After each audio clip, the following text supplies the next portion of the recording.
Mercredi 9 juillet 2025, chers amis internautes de l'École News, bonjour, bonsoir et bienvenue à ce bulletin d'information.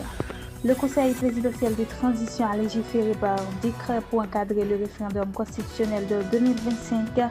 Ce décret publié dans le Moniteur Journal officiel de la République d'Haïti le jeudi 3 juillet 2025 a établi les règles générales pour cette consultation citoyenne majeure. Il s'agit d'une étape fondamentale pour l'avenir constitutionnel du pays.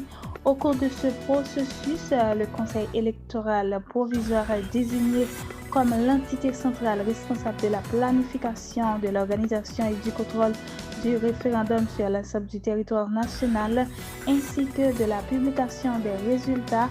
Son rôle pivot dans la crédibilité et la transparence de l'exercice démocratique est souligné. Ces règlements et résolutions ainsi que le code de déontologie référendaire devront être définis, adoptés, appliqués et respectés sous sa supervision. Le conseiller président Laurent Saint-Cyr, à son arrivée à la 49e conférence des chefs d'État et de gouvernement de la CARICOM qui se tient du 6 au 8 juillet 2025 à Montego-Bay, Jamaïque. Cette rencontre révèle une importance stratégique pour Haïti qui, à ce moment charnière de son histoire, appelle à une mobilisation renforcée de ses amis et partenaires internationaux en faveur du rétablissement durable de la sécurité. Le conseiller tiendra une série de rencontres bilatérales avec différentes délégations afin de plaider en faveur d'une solidarité active. La situation à Haïti doit redevenir une priorité régionale et internationale. Dans une publication faite sur son compte X ce mardi 8 juillet 2025, l'ambassade des États-Unis en Haïti s'est dit attristée par la destruction du mythique hôtel Olofson à Port-au-Prince. Il s'agit d'une perte stratégique pour Haïti selon l'ambassade.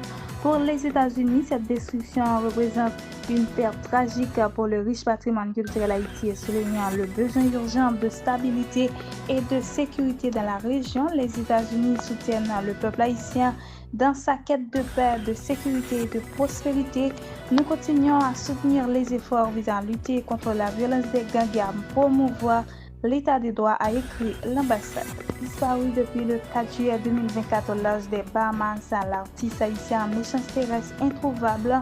Un an plus tard, sa famille garde l'espoir qu'il soit encore en vie. Ce mardi 8 juillet 2025, elle a officiellement saisi la justice haïtienne pour faire reconnaître sa disparition dans les règles, tout en dénonçant l'indifférence des autorités.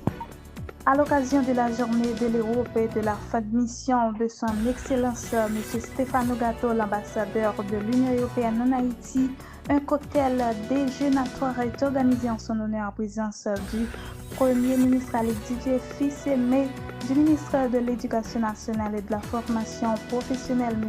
Lucien Antoine, de hautes autorités de l'État, de membres du corps diplomatique ainsi que de partenaires internationaux.